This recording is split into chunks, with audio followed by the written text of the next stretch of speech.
नमस्कार, TV9 digital में आपका स्वागत है और मैं हूं कार्तिकेय शर्मा। सियासत की बात में आज चर्चा करेंगे कि प्रधानमंत्री नरेंद्र मोदी की जो 24 तारीख को कश्मीरी नेताओं के साथ बैठक है, क्या ये पहली बार हिंदुस्तान में हो रहा है? अगर नहीं तो उससे पहली बैठक किसने ली और क्या हुआ?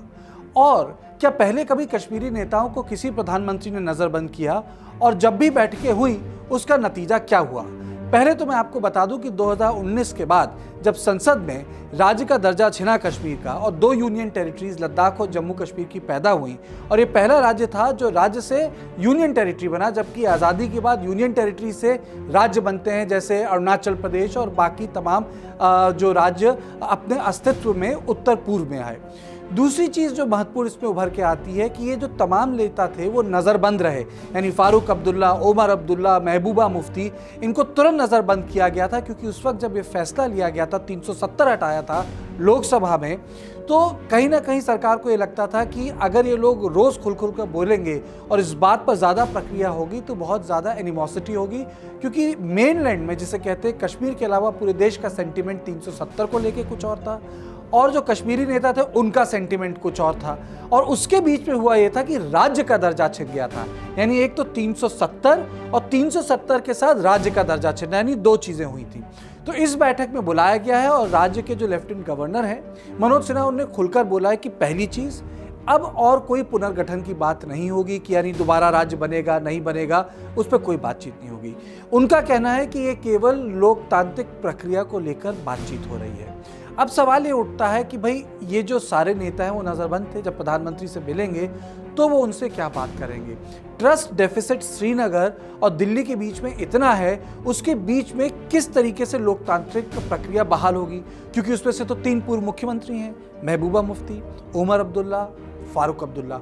अब क्या जो विधानसभा का चुनाव लड़के मुख्यमंत्री बनते थे वो लोकल डेवलपमेंट काउंसिल, यानी जो डेवलपमेंट काउंसिल बनी है, जो लोकल बॉडी यूनिट्स होंगी यूनियन टेरिटरी के अंतर्गत, क्या वो उसका चुनाव लड़ेंगे? ये बिल्कुल वैसे ही है कि क्या कोई उत्तर प्रदेश का मुख्यमंत्री दिल्ली का मुख्यमंत्री बनना पसंद करेगा? मैं तुलना इसलिए कर रहा हूँ कि दिल्ली के मुख्यमंत्री में ताकत एलजी के पास है और उत्तर प्रदेश के मुख्यमंत्री की ताकत उत्तर प्रदेश के मुख्यमंत्री के पास है, राज्यपाल के पास नहीं है। पहली चीज़ है। दूसरी चीज़ है, क्या इन तमाम चर्चाओं में जो cross border movement of trade and goods था जिसकी बहाली हुई थी 2004 के बाद, उसके रिजम्पशन पे बात होगी? तो बातचीत किन पहलुओं पर होगी, सबसे महत्वपूर्ण बात है, क्योंकि इस पूरे के पूरे आप कहें प्रोसेस में और प्रक्रिया में कहीं ना कहीं वैचारिक मतभेद है और कहीं ना कहीं ट्रस्ट डेफिसिट है। यानी अगर आप देखें तो एक गुपकर अलायंस बनी थी इन तमाम कश्मीरी नेताओं ने, क्योंकि गुपकर रोड है श्रीनगर में, वहाँ फारूक अब्दुल्ला रहते हैं, वहाँ उनसे लोग मिलने पहुँचे और उन्होंने बोला गुपकर गठजोड़ है। और आपको याद होगा कि बहुत लोगों ने इसका मजाक बनाया ये कह के ये गुपकर गैंग है, ये खिलाफ है किसी भी तरह की अच्छी प्रक्रिया के कश्मीर की लोकतांत्रिक और फाइनेंशियल बहाली के लिए। लेकिन हुआ क्या? हुआ ये कि आने वाले 2 सालों में दिल्ली और श्रीनगर दोनों को इस बात का अंदाज़ा हो गया कि दोनों की पावर्स की अपनी लिमिट है।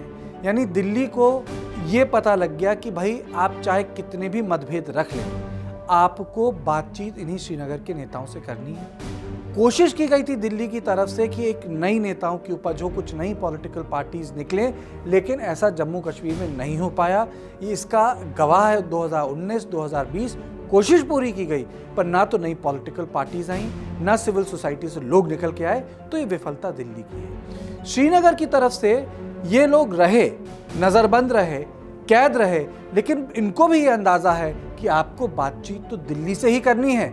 आप चाहे कितना नाम ले लें कि पाकिस्तान क्या सोचेगा, बीजिंग क्या सोचेगा, अंतोगत्ता आपको दिल्ली के पास ही आना है, यानी अभिन्न अंग हैं आप भारत के। तो दोनों को पता लग गया कि भाई एक दूसरे के बिना बात नहीं होगी। तो इस सिरे में एक चीज़ है कि कश्मीरी नेताओं की अदरिंग नहीं हो सकती, उनको ये नहीं कहा जा सकता ये सब बेकार के लोग हैं, इनको दूर रखा जाए, क्योंकि वही कश्मीर का प्रतिनिधित्व कर रहे हैं। और जो कश्मीर के नेता है वो ये नहीं कह सकते कि दिल्ली ने भाई बार बार ये हमारे साथ ही क्या करते हैं, आप भी भारत के हिस्सा हैं और जो प्रधानमंत्री है केंद्र में दिल्ली में वो कश्मीर का भी है। यानी ऐसा नहीं है कि उसको अलग से महत्व मिलना चाहिए दूसरे राज्यों के एवज में, क्योंकि नेशनल सेंटिमेंट 370 को लेकर अलग है। अब बात आती है क्या पहले ऐसा हुआ है? जी हाँ, पहले ऐसा हुआ है। डॉक्टर मनमोहन सिंह ने बाकायदा बातचीत की है। वो कश्मीर गए थे, 2 दिन रहे थे, मैं उनके साथ खुद था, बतौर पत्रकार गया था और उन्होंने तमाम नेताओं से बात की थी और कई सारे ट्रेड, इकोनॉमी और पॉलिसी इश्यूज पे उनका फीडबैक लिया था और उस फीडबैक को इम्प्लीमेंट किया था। आपको जानकर ताज्जुब होगा कि उसमें कई ऐसे नेता थे जिनसे आज दिल्ली सामने बैठ के बात नहीं करना चाह रहा है। तो मनमोहन सिंह ने इसमें एक तरीके से राजनीतिक उदारता दिखाई थी। अब बात आती है, क्या पहले ऐसा कभी हुआ है? बिल्कुल हुआ है। जवाहरलाल नेहरू को जब पता लगा कि शेख अब्दुल्ला विदेश में जाके एक आज़ाद कश्मीर की बात कर रहे हैं तो उनको नज़रबंद रखा गया सालों साल ऊटी में। ऐसा नहीं था कि शेख अब्दुल्ला को पूरे हिंदुस्तान में घूमने की आज़ादी मिली, उन्हें शेर कश्मीर बोला जाता था, लेकिन इतना कड़ा फैसला पंडित जवाहरलाल नेहरू ने लिया।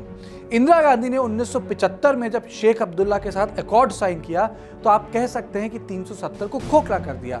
अगर मेरी बात का बुरा ना लगे तो मैं ये भी कह सकता हूं कि 370 में केवल एक झंडा बचा था, कुछ सेरेमनीज बची थी, कुछ पुराने लॉज बचे थे, लेकिन जो 370 जो शुरुआती दौर में जिसके तहत अमेलगमेशन हुआ था कश्मीर का हिंदुस्तान में, वो खत्म हो चुका था। तो इंदिरा गांधी ने भी अपनी तरीके से अपनी छाप छोड़ी भारत की और कश्मीर की राजनीति में। तो अगर ये कहें कि क्या पहली बार कोई नज़रबंद हुआ है, जी नहीं।